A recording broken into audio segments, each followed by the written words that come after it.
বন্ধুরা, চেন্নাই থেকে ফিরে বাজারে গেছিলাম। ওখানে দেখলাম নাগ মাতার পুজো হচ্ছে। ওখানে ভর এসছে, ভরে কত মানুষের ভিড় দেখো দেখার জন্য। ভরে নাচও করছিল, গান হচ্ছে যেন। এনে দিনই ভয় জবার দিলাম। দেখো কত মানুষের ভিড় মা মনসার ভর দেখার জন্য। আমরা মা মনসা বলি, ওটা নাগমাতা বলে ওখানে। দেখো ভিড়ে একবারে ভর্তি হয়ে গেছে গোটা রাস্তাটা জুড়ে ভিড়। আমিও গিয়ে একটু দাঁড়ালাম, ঠাকুর দেখলাম। পুজো এখানে প্রায় সময়ই নাগমাতার পুজো হয়, আর এরকম নাচ গান হয়। আর আজকে দেখলাম যে ভর হয়েছে 3-4 জনার। সেই দেন ভাবলাম তোমাদের কাছেও শেয়ার করি।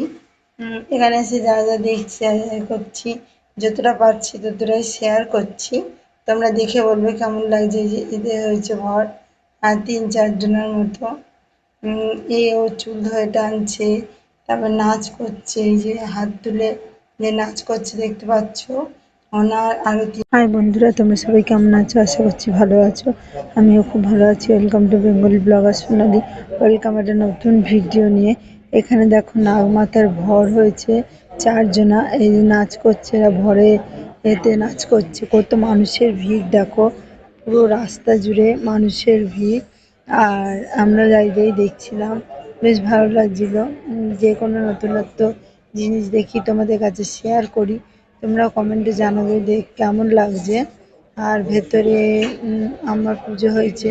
এখানে প্রতিদিনই কিছু না কিছু পুজো হয়েই থাকে, আর এরকম ভিড় হয়। তা আমরা তো দিন দেখে অবাক। দেখো সবাই কি সুন্দর নাচছে, আর চারিদিকে আর ভিড়, প্রচুর লোকের ভিড়। দেখো ও চুল ধরে টানছিল, এখন তো নাচানাচি করছে, দেখতেই পাচ্ছ। তোমরাও দেখো, আমিও দেখি যে 4 জনার এখানে ভর হয়েছে।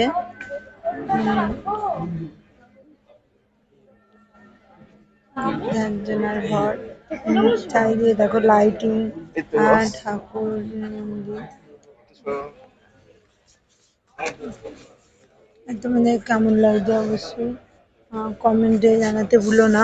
আর নাগমাতার ভর, এখানে প্রায় দিনই নাগমাতার পুজো হচ্ছে। দেখো চুলের মুঠি ধরে টানছে। অনেকক্ষণ এই ভর ছিল, সহজে হয়নি। এটা নাগমাতা মন্দির। এখানে বেশিরভাগই সব নাগমাতারই মন্দির। দেখো কিরকম চুল ধরে টানছে। ঠাকুর মশাই হলুদ জল ছিটা দিচ্ছিল, তাতেও কিন্তু ভর ছাড়েনি। সবাই এখানে দাঁড়িয়ে ভিড় করে দেখছিল।